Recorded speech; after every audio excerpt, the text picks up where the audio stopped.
5 ವರ್ಷಗಳ ಬಳಿಕ ದೇವರ ನಾಡಿನಲ್ಲಿ ಮಹಾದುರಂತ. ವಯನಾಡು ಜಿಲ್ಲೆಯಲ್ಲಿ ಭಾರೀ ಭೂಕುಸಿತ. ಕ್ಷಣ ಕ್ಷಣಕ್ಕೂ ಹೆಚ್ಚಾಗ್ತಾ ಇದೆ ಸಾವಿನ ಸರಣಿ. ಈವರೆಗೆ 120 ಜನರ ದುರ್ಮರಣ. ವಯನಾಡು ದುರಂತ ಸ್ಥಳದಲ್ಲಿ ಶವಗಳ ರಾಶಿ. ಮೇಪ್ಪಾಡಿ ಒಂದರಲ್ಲೇ 48 ಶವ ಪತ್ತೆ. 240ಕ್ಕೂ ಹೆಚ್ಚು ಮಂದಿ ಕಣ್ಮರೆ. ಸೇನಾ ಕಾಪ್ಟರ್ಗಳ ಮೂಲಕ ನೆರೆ ಸಂತ್ರಸ್ತರ ರಕ್ಷಣಾ ಕಾರ್ಯ. ಕಾಳಜಿ ಕೇಂದ್ರಗಳಲ್ಲಿ 3000 ಮಂದಿಗೆ ಆಶ್ರಯ. 19 ಕನ್ನಡಿಗರು ನಾಪತ್ತೆ.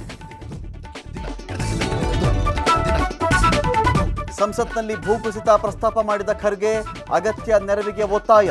ನಾಳೆ ರಾಹುಲ್ ಪ್ರಿಯಾಂಕಾ ಗಾಂಧಿ ಸ್ಥಳ ಪರಿಶೀಲನೆ. ಕರ್ನಾಟಕದಲ್ಲಿ ಮುಂದುವರೆದ ಮಳೆ ಅವಾಂತರ. ಶಿರೂರು ಬಳಿಕ ಶಿರಾಡಿ ಘಾಟಲ್ಲೂ ಗುಡ್ಡ ಕುಸಿತ. ಬೆಳಗಾವಿ ಜಿಲ್ಲೆಯಲ್ಲಿ ಅಪಾಯ ಮೀರಿದ 7 ನದಿಗಳು.